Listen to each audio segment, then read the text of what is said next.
বাংলাদেশ কোথায় যাচ্ছে, কি হচ্ছে বা না হচ্ছে, এই নিয়ে তার বিন্দুমাত্র কোনো কনসেপ্ট নাই। ফেব্রুয়ারিতে নির্বাচন দিতে হলে তার যে আগে যেসব প্রসেস আছে সেইগুলো আর কি শুরু হয়েছে? দাঁতের বদলে দাঁত, চোখের বদলে চোখ, হাতের বদলে হাত। বেগম খালেদা জিয়া এবং তারেক রহমানের দূরদর্শিতায় তাকে সঠিক সুচিকিৎসাটা নিতে দেন। এখন পর্যন্ত গোপালগঞ্জ প্রোটেস্ট করে যাচ্ছে। দেখব নির্বাচন কিভাবে আদায় করেন। যখন তারে কারাগারে আটকে রাখছিল, ফাইনাল সিদ্ধান্ত আসতে পারে, রক্তের বন্যা বয়ে যাবে।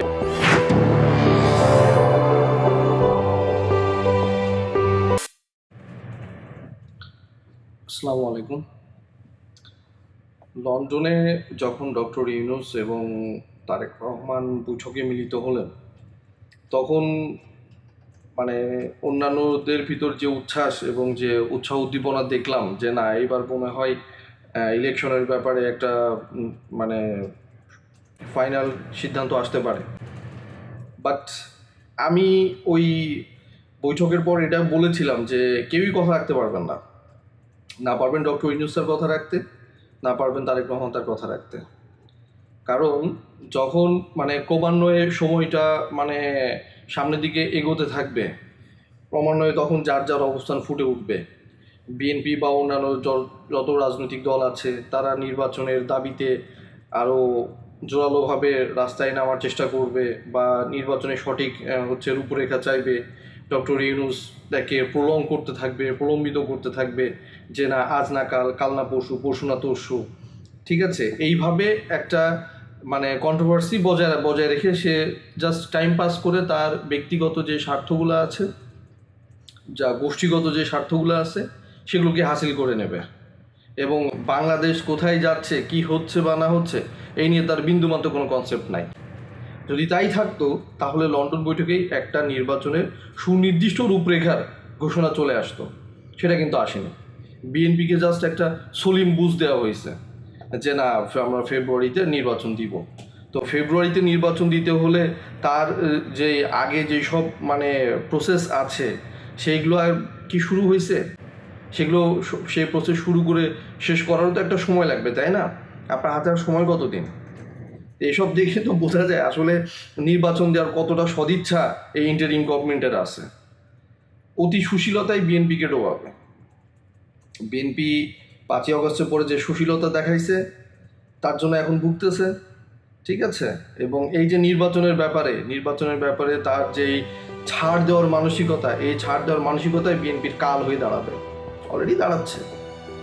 হ্যাঁ, তবে একটা জিনিস ভালো আপনারা বোধহয় দেখে থাকবেন যে প্রায় ফ্যাসিস্ট সরকারের বিভিন্ন মন্ত্রী মহোদয়রা বিভিন্ন বলতেন যে সে আজকে যদি আওয়ামী সরকার না থাকে তাহলে 5 লক্ষ লোক মারা যাবে, এই রক্তের বন্যা বয়ে যাবে। ঠিক আছে, হ্যাঁ, এটা হতে পারতো।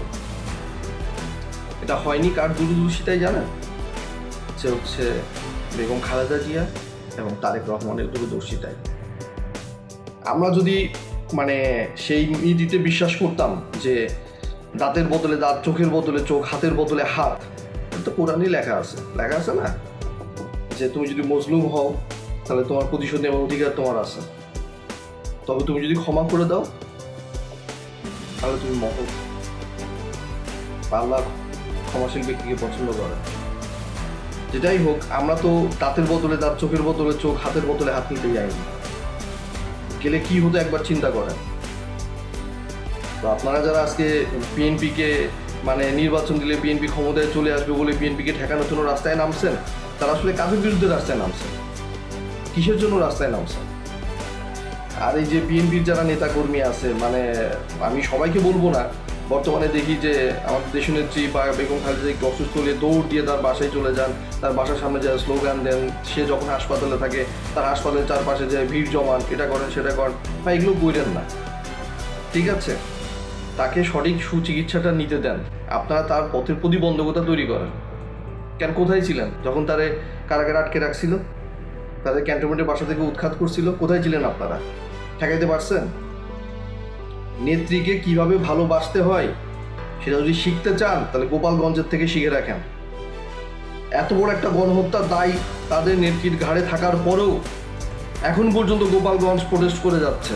আপনারা কি করছেন? পারছেন আটকাইতে? কিছু পারেন না। সব মানে বই রাত্রে তলায় লুকিয়েছিলেন, তাই না? দেখছি না কয়জন মানে ছিলেন 5ই অগাস্টের আগে রাস্তায়। আমরা জানি, আমাদেরকে শিখাইতে আইসেন না। সামনে তো দিন আসতেছে, এখন তো আপনারাই সব, তাই না? দেখবো নির্বাচন কিভাবে আদায় করেন। এখন তো মানে আপনারা সব বড় বড় নেতা হয়ে গেছেন। হ্যাঁ, নির্বাচন আদায় করেন ইন্টারিমের কাছ থেকে। ভোটাধিকার দেশের জনগণের, ভোটাধিকার দেশের জনগণকে ফিরাই দেন। পাচ্ছেন? এত তেলবাজি করেন না। হ্যাঁ, এই আপনাদের তেলবাজির কারণে দলটার আজকে এই অবস্থা।